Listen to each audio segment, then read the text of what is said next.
కర్కాటక రాశి వాళ్ళకి జీవితంలో చేదు అనుభవాలు కనుక లేకపోతే వాళ్ళకి నమ్మకము నమ్మకము ఒక బలమైనటువంటి ఆత్మవిశ్వాసం వాళ్ళ మీద వాళ్ళకి ఈ 2 లక్షణాలు తప్ప వాళ్ళకి ఇంకా ఏ తెలివితేటలు పెరగవు వాళ్ళకి.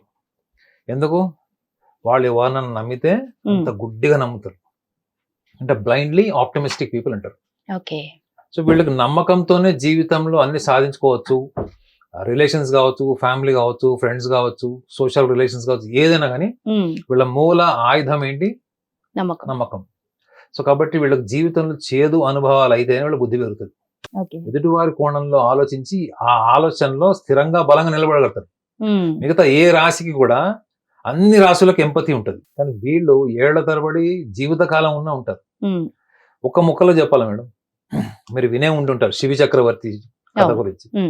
ఒక శివి చక్రవర్తి కర్కాటక రాశిలోనే పుట్టింటాడు. శివి చక్రవర్తి కథ ఒకసారి చదవండి. ఆయనకి అగ్నిదేవుడు ఇంద్రుడు కలిసి ఒక టెస్ట్ పెడతారు. ఇద్దరు ఒకళ్ళేమో పావురం రూపంలో వస్తే ఇంకోళ్ళు కూడా గద్ద రూపంలో వస్తారు. అది ఆహారంగా ఉన్నప్పుడు పావురం వెళ్ళి కావాలని ఏం చేస్తుంది, రాజు దగ్గర శిబి చక్రవర్తి దగ్గరికి వెళ్ళి నాకు కాపాడమని అడుగుతుంది. ఆ మూల్యం పావురం ఎంతైతే బరువు మాంసం ముద్ద ఉంటుందో అది నాకు ఇస్తే వదిలేస్తా అంటాడు. మాయ రూపంలో ఉంటారు ఇద్దరు, ఇంద్రుడును అగ్నిదేవుడు.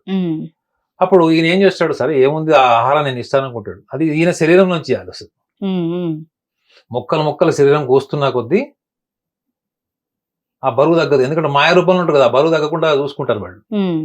అప్పుడు తనని తారు పూర్తిగా వెళ్ళి ఆ తరాజులో కూర్చున్నప్పుడు ఆ ఇంద్రుడు గాని అగ్నిదేవుడు ఆశ్చర్యపోయి ఆయనకున్నట్టు త్యాగనిరది, ఆ యొక్క సెల్ఫ్ సాక్రిఫైసింగ్ నేచర్ ఏదవుతుందో దాని టెస్ట్ కోసం వచ్చామని చెప్పి వాళ్ళిద్దరు మళ్ళీ ఆ పూర్వ శరీరాన్ని ఆయనకి ఇచ్చేసి వెళ్ళిపోతారు.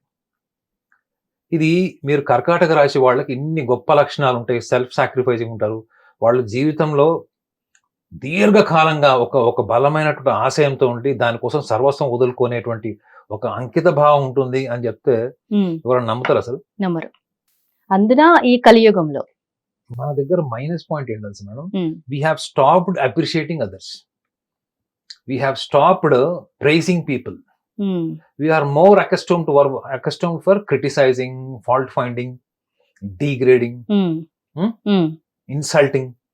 వీటికి అలవాటు పడిపోయాం కాబట్టి ఒక రాశిలో ఉన్నటువంటి దైవ లక్షణాలని మనం గమనించలేకపోతున్నాం. మనం దైవం అంటే ఏంటనుకుంటాము, మన మత గ్రంథాలు ఏం చెప్పాయి, వాళ్ళే దైవము,